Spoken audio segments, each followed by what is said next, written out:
Time for our conversation having to do with the Regional Greenhouse Gas Initiative and maybe some other perspectives. Our conversation brought to you by Marcus and Mack, a law firm representing injured people. And on the line with me this morning, Shawn Steffee. Shawn is with Boilermakers Local 154, Rachel Gleason with the Pennsylvania Coal Alliance. Let's punch them up on the line here and get them both. Good morning to both of you.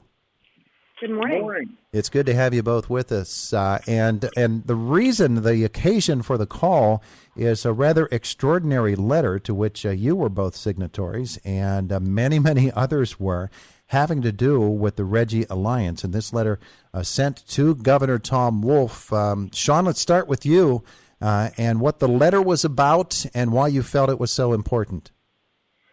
Okay, Todd. I mean, the letter was so important to us because it will have such a big impact on our jobs, not only as Boilermakers, but the rest of the building trades that also work on our coal and gas-fired power plants. And the bottom line is this is such a hot topic that, one man should not be making this decision.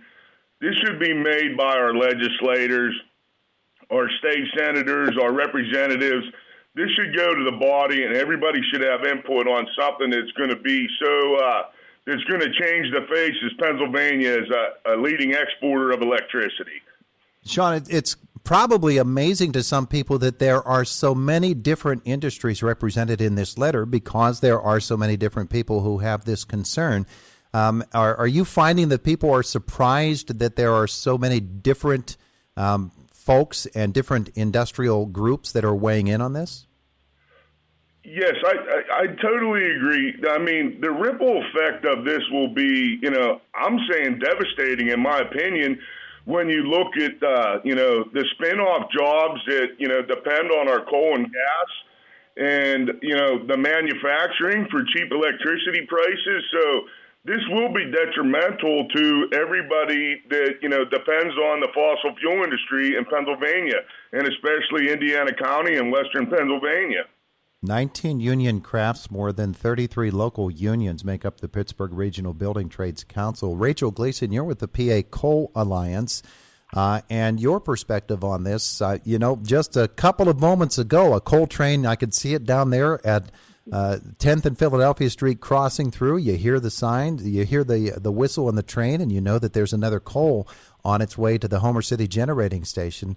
We've heard about the devastating effects. From the Coal Alliance's standpoint, this really would be a crippler, wouldn't it? It would be. Pennsylvania's coal industry sends about 8 or 9 million tons to Pennsylvania's power plants annually. So that's a significant amount of production. And, the majority of it does come from longwall operations in the southwestern corner of Pennsylvania.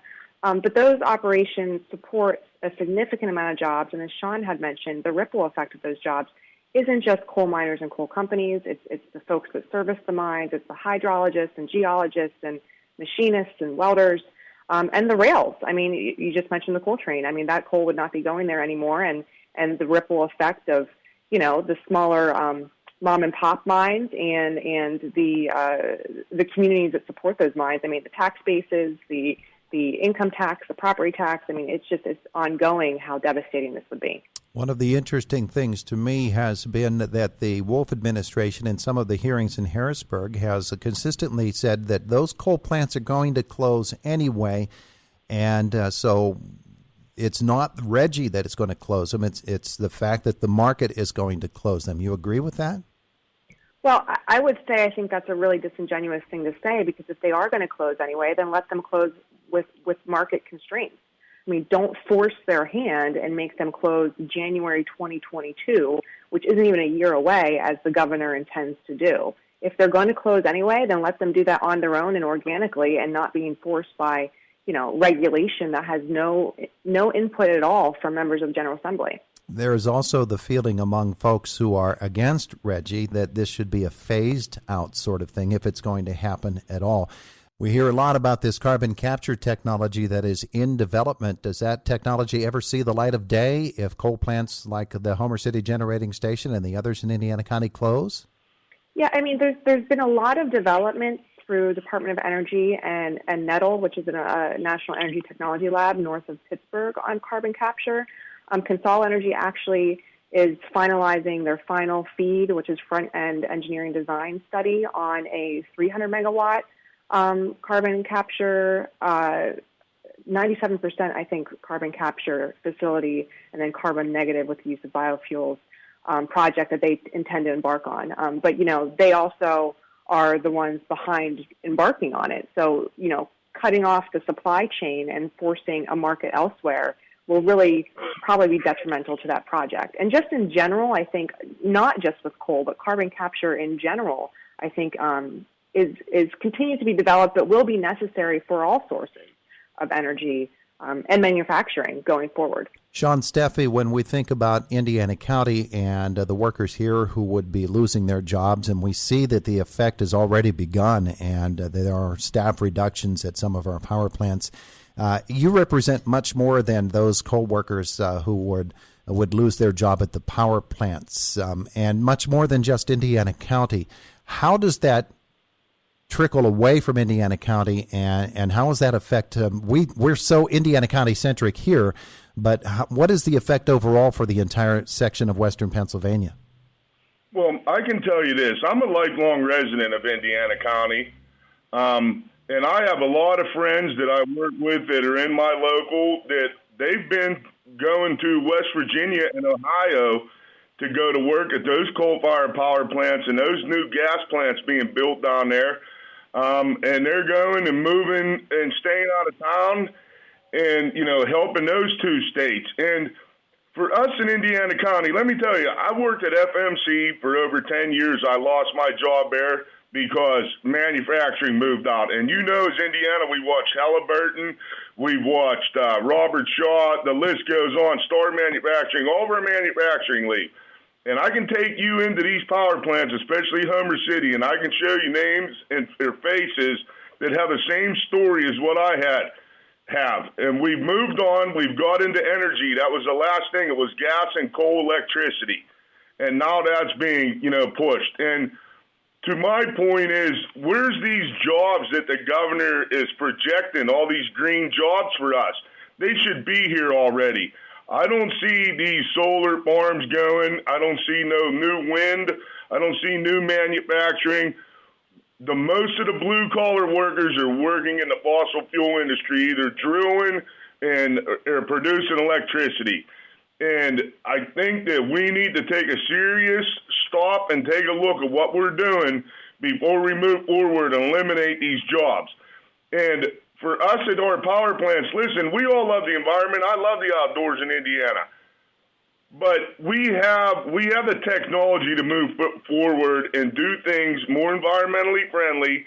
And we have the facilities right here in Indiana County with all of our coal plants that we can move forward with technology and create these great family-sustaining blue-collar jobs, not wind and solar, because those wind and solar jobs do not pay not even half of what these guys are making in the industry. Seems pretty clear that you share Senator Pittman and Representative Struzzi's concerns that the Wolf administration has not really even come to Indiana County to talk to the people here. No, they have. No, he has not, and I do share, Senator Pittman and Representative Struzzi's, what they're thinking.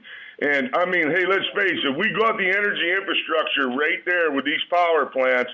We got the high-voltage transmission lines. We got everything. And technology is changing every day, even with hydrogen. If we eliminate these plants right now, we take away any future of transitioning into some kind of other environmentally friendly fossil fuel electricity generation. And, if you can just look right now, look what China, India, Vietnam, they're building new coal-fired power plants like we're building Dollar Generals in Indiana. And why is that? Because they're manufacturing powerhouses. They got all of our manufacturing. They control the market on the solar and wind and battery technology. So my point is, where's all these projected jobs that he's talking about? I have not seen them in Indiana. And if somebody or a viewer or listener, if they can enlighten me, please enlighten me, because I don't see it. Rachel Gleason, last word. What are the chances that you're seeing, whether from this letter or from other efforts that you've heard about, of slowing down the implementation of RGGI and of inviting the legislature into the whole conversation? Well, I believe we're going to continue to push for some legislative activity. I'm not sure if you saw, but last week the Senate Republicans sent a letter to Governor Wolf saying that they would block any of his future Public Utility Commission appointees if he does not pump the brakes on the RGGI effort.